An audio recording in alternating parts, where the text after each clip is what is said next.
जहां पर अब ओमान ने अपने नागरिकों को लेबनान छोड़ने की नसीहत दी है, लेबनान छोड़ने के लिए कहा है। तो ये बड़ी जानकारी जहां ओमान ने नागरिकों को लेबनान छोड़ने के लिए कह दिया है और साफ तौर पर कहा है कि जल्द से जल्द यहां लेबनान को खाली कर दिया जाए। इसके पहले भी कई देशों के द्वारा ये कहा गया था अपने नागरिकों से कि लेबनान को छोड़ दिया जाए और लेबनान का 4 किलोमीटर दूर तक का जो एरिया है उसे इजराइल ने नो एंट्री जोन घोषित कर रखा है।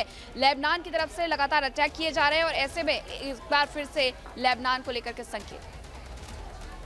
तो आपको बता दें, एक बड़ी जानकारी बताते हैं, ब्रिटेन के प्रधानमंत्री ऋषि सुनक ने भी इस जंग के बीच ये साफ तौर पर क्लियर कर दिया कि वो इजराइल के साथ खड़े हुए। हालांकि वो आज मिस्र दौरे पर है, लेकिन क्या कह रहे हैं वो जंग को लेकर, सुनिए जरा।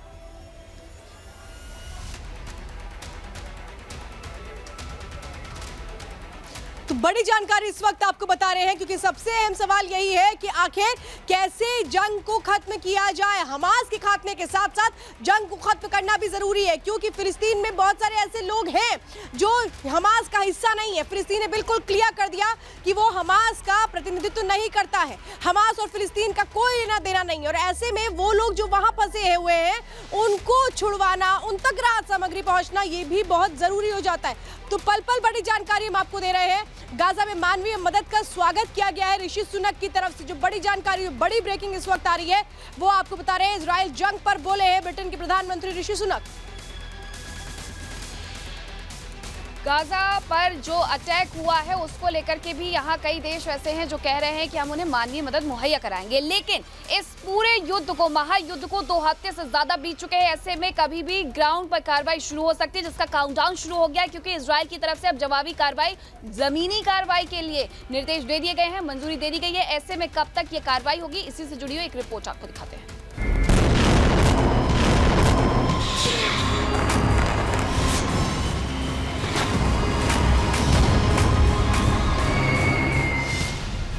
हमास के खिलाफ गाजा में गदर,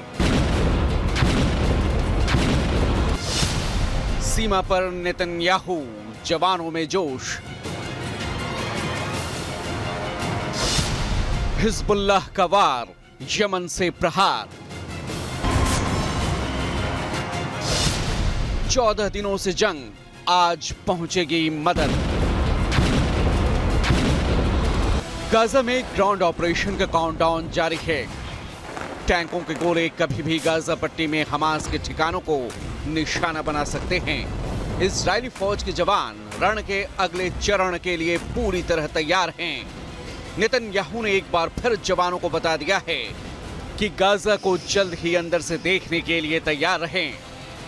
बॉर्डर पर नेतन्याहू जवानों का जोश बढ़ा रहे थे, तो वहीं हिजबुल्लाह और हमास का इजराइल पर ताबड़तोड़ रॉकेट प्रहार भी जारी था।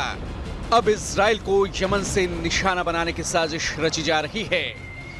यमन की तरफ से दागे गए 3 रॉकेटों को अमेरिकी युद्धपोत ने बीच में ही नष्ट कर दिया।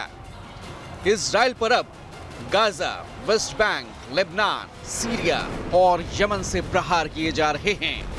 आतंकी लगातार इन ठिकानों से इजराइल पर निशाना साध रहे हैं। 14 दिनों की जंग के बाद हवाई हमलों से गाजा मलबे में तब्दील हो चुका है। जगह जगह तबाही, बर्बादी की तस्वीरें हैं और हमास ने गाजा में आम फिलिस्तीनियों को भारी मुसीबत में डाल दिया है। बाइडेन के मिस्र के राष्ट्रपति से बातचीत के बाद मदद की पहली खेप आज गाजा पट्टी में आम लोगों तक पहुंचने वाली है, जिसे संयुक्त राष्ट्र की मौजूदगी में आम लोगों में बांटा जाएगा। राफा बॉर्डर के जरिए राहत सामग्री आम फिलिस्तीनियों तक पहुंचाने की तैयारी है। जंग में अब तक गाजा में 3785 मौतें हुई हैं, जिनमें 1524 बच्चे, 1000 महिलाएं, 120 बुजुर्ग शामिल हैं। 12490 से ज्यादा घायल हैं, जिनमें 3983 बच्चे और 3300 महिलाएं शामिल हैं। गाजा में हालात गंभीर हैं। इजराइल हमास के आतंकियों को बिलों से बाहर निकालने के लिए कभी भी जमीनी ऑपरेशन शुरू कर सकता है। लगातार इजराइल गाजा में हवाई हमले कर रहा है और कोशिश है हमास के बचे खुचे टॉप कमांडर्स को ढेर करने की। हमास के 9 टॉप कमांडर्स हमले में ढेर हो चुके हैं।